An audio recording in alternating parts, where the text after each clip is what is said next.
Massam Gawilshevik Sweenov, in enim de Kirdatha Yeneveg and Manshaw. Well, I'll tell you what I was doing. She who shall be obeyed, you know who you are, Geraldine, suggested that I needed a step behind the podium.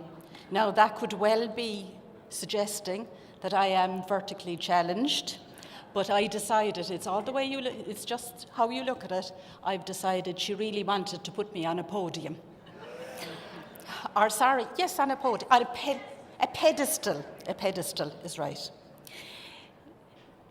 Now, I suppose to a more serious thing, why am I actually here today? And I need to tell you about a conversation I had last night with the principal. This principal had been dealing with quite a significant issue in her school over quite a period of time.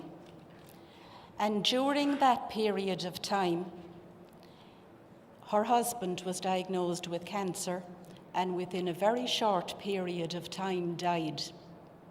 Now, not only is she mourning the death of her beloved husband, she is also mourning the fact that in that short period of time, that very precious period, her time and her focus was taken up with the situation in school. So she lost something very significant here. We don't want that to happen, and these are the situations that sap your energy and your time and the precious things in life. So that's why we deal with this issue right here and now. There's no force so powerful as an idea whose time has come. Maria Doyle last night spoke about the symposium on emotional well-being. We all need others to look up to and inspire us, people who have a passion for what they do.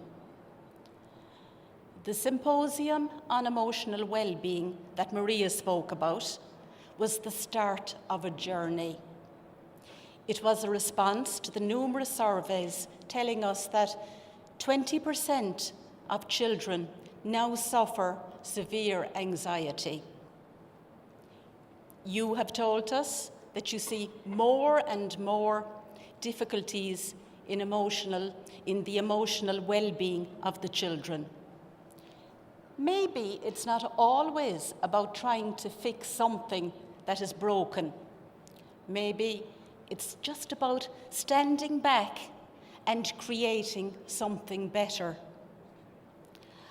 Following the symposium, a forum has been established now to undertake the coordination of an action plan to make emotional well-being for all a priority in our education system. In other words, to create something better. As in November, I am afraid, again here this evening, that I won't be able to convince you of the importance of putting emotional well-being at the heart of our school communities.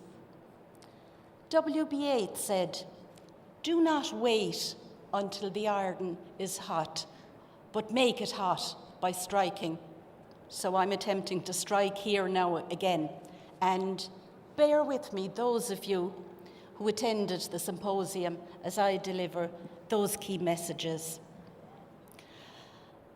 My son reminded me recently that at times of greatest discomfort, we can often learn the greatest lessons. Even though the things that lead us to the most progress in our lives are risky, we tend to opt for certainty instead. The pull to stay in the comfort zone is very strong. However, if we do the things that we've always done, then we will get the results that we've always got. Sean, in his speech this morning, made a similar point. I was principal for 20 years, and I have managed the IPPN Principal Advice Service for the past 4 years. I am now absolutely convinced that we must look at our school culture in a different way. We must examine that culture and then take proactive action to develop resilience and emotional well-being in our school communities. It can initially feel uncomfortable to speak about it. Teachers have told us that they're not sufficiently trained or do not have the necessary skills to deal with the emotional well-being issues of children, particularly their anxieties. Perhaps you, as a school leader, question whether you have the capacity to lead in the area of emotional well-being. Managing a school culture is not dependent on the authority you have as a school leader. However, it can only be affected by increasing your influence over the behaviours, the beliefs, and relationships, particularly the relationships in your school. People follow the person, not the role. So, what do we mean by a culture of well-being? I'll start by saying what emotional well-being is not. Emotional well-being, and I think this is the most important point, it is not another initiative. It's not about reinventing the wheel. There's huge work being done in schools, very positive, very powerful work. It's not about our educators being mental health experts. It is not about the extreme cases, and I make the analogy here about the GP and the cardiac surgeon. You go to your GP, you discover you need a bypass. The GP doesn't handle it. The cardiac surgeon manages that for you. It is not just about the relationship you have with others, and it's not just the emotional well-being of children and students. It is certainly not about society or school solving another societal problem, or it is not about adding to the workload of educators. So then, what is it about? Schools have their rules, their regulations, their procedures, all of which are essential. But what is even more essential is that these are applied with respect, compassion, and kindness. Not sometimes, as Todd Whittaker referred to earlier, but all of the time, particularly with compassion. Meaningful, sustained connections and relationships are necessary for this to occur. It is a culture that is welcoming and has a shared belief that we belong within our school to something special and something great. A culture where we examine how behaviour affects us and others. A culture where the tradition of teaching and learning is always present. It is a culture that has to be constantly looked at, thought about, and then acted upon in a unified, coordinated way.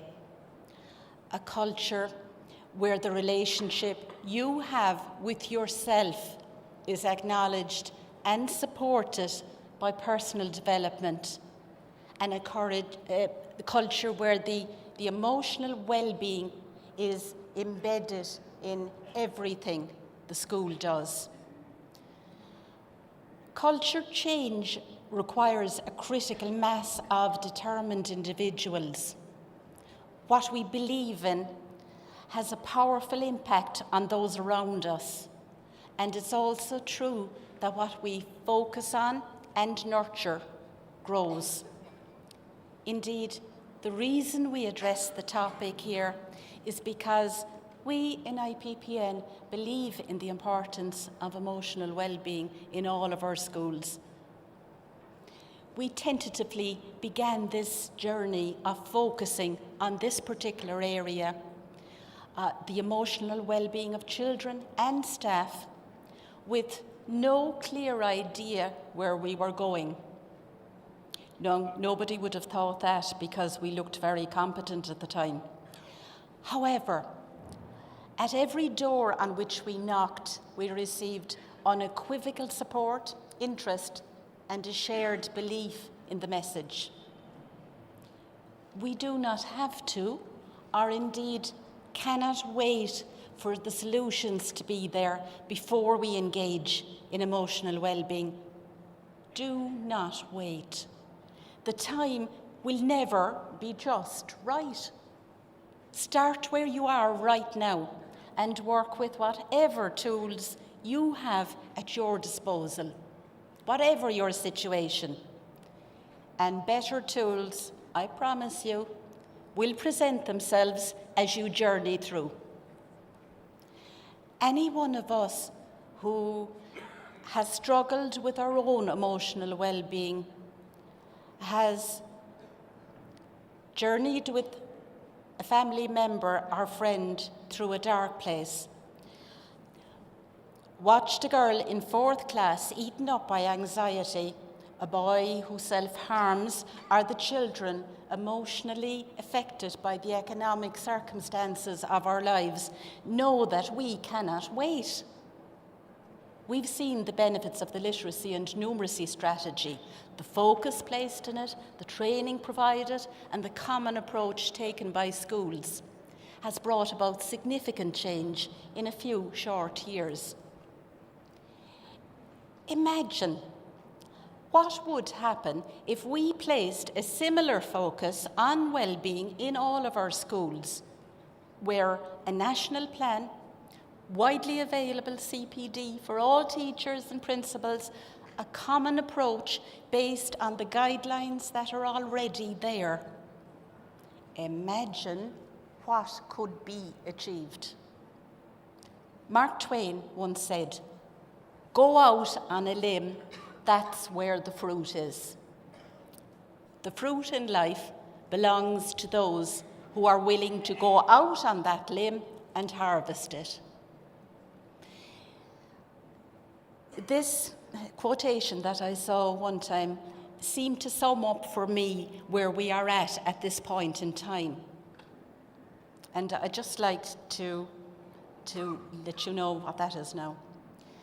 It's impossible, said pride. It's risky, said experience. It's pointless, said reason. Give it a try, whispered the heart. We must go out on that limb now. As educators, we're comfortable discussing areas such as literacy, numeracy. These are quantifiable.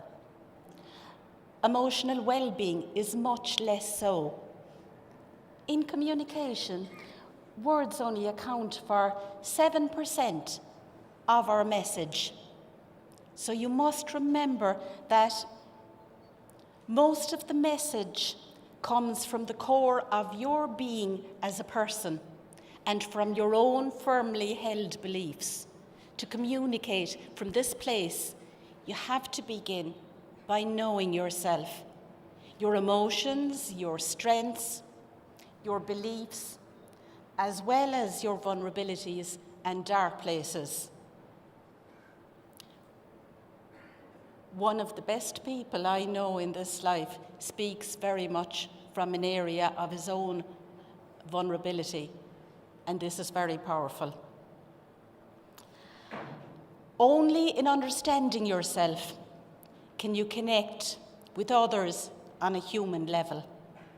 My primary relationship is with myself. All other relationships are mirrors of that.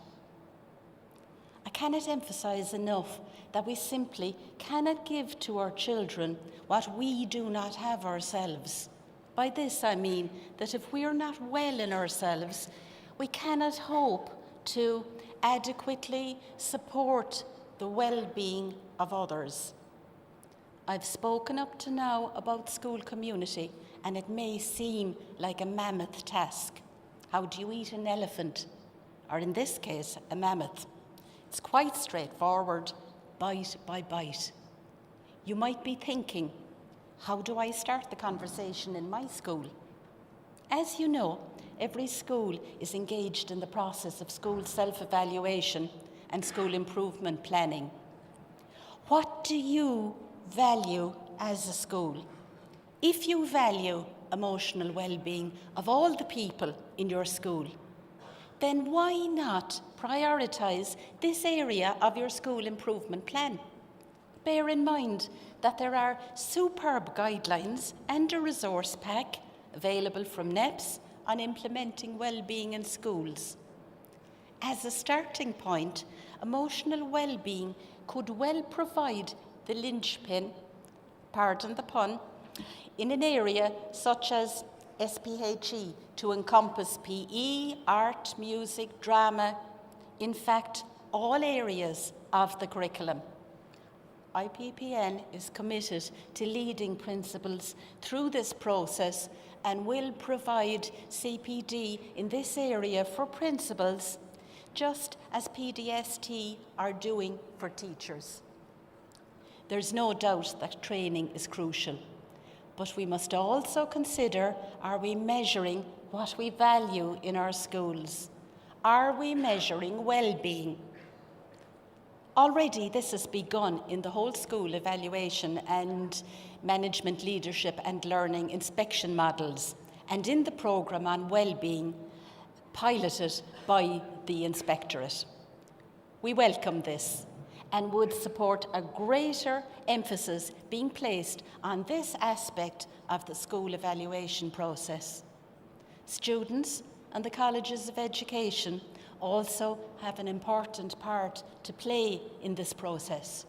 Teachers play a pivotal role in establishing empathy, not only with children, but with parents and colleagues alike. The responsibility that teachers bear for their own personal and professional development has to be established as a prerequisite for entering the profession. It is essential also that the recruitment process reflects the importance of emotional intelligence and particularly good, strong interpersonal skills. They say that it takes a community to rear a child. We live in a relational world and we're educating our children to live in that world. Emotional well-being is a matter of huge importance to society. We all need to develop resilience if we are to overcome adversity and get through challenging times. The attendance of the Taoiseach at our symposium in November and here again today is testament to his government's commitment to well-being, and we hope that no matter who is in government next, this commitment would continue and indeed be strengthened. The Forum on Emotional Wellbeing that came into being after the symposium will build on the work that's already being done across agencies and across sectors.